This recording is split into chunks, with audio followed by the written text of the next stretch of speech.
రాజీవ్ యువశక్తి అని పెట్టిండ్రు.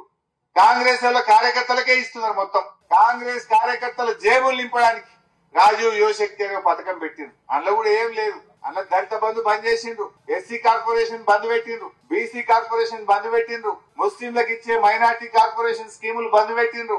అన్ని బంద్ పెట్టి దాని పేరు మార్చి రాజీవ్ యువశక్తి అన్నారు. ఏంది? కాంగ్రెస్ వాళ్ళని మేపనికి, వాళ్ళ నాయకులకు వాళ్ళ కార్యకర్తలకు ఇవ్వడానికి పెట్టినటువంటి పథకం పెట్టిండ్రు. కేసీఆర్ ఉండగా ఏ స్కీమ్ పెట్టినా అందరికి ఇచ్చిండు. రైతు బంధు ఇస్తే అందరికి వల్లే ఊళ్ళే, కళ్యాణ లక్ష్మి ఇస్తే ఊళ్ళే అందరికి రాలేదా? చెరువులు మంచిగా చేస్తే అన్ని చెరువులు బాగా చేయలేదా? కేసీఆర్ కిట్ ఇస్తే దవాఖానకు పోతే ప్రతి ఆడవిళ్ళకి ఇచ్చిందా లేదా? కానీ వీళ్ళు వచ్చినాక కాంగ్రెస్ వాళ్ళకే ఇస్తారట, పబ్లిక్ ఇయ్యారట.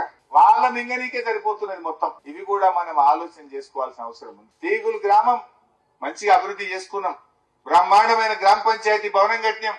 ఊళ్ళో డబుల్ రోడ్ అడిగితే చేసినాం, మోరీలు చేసినాం, చెరువులు బాగా చేసినాం, హాస్పిటల్లో ఫ్యామిలీ క్వార్టర్స్ కట్టించినాం, మీ అన్ని కులాలకు భవనాలు కట్టించినాం, గ్రామ పంచాయతీతో సహా అనేక కార్యక్రమాలు చేసినాం.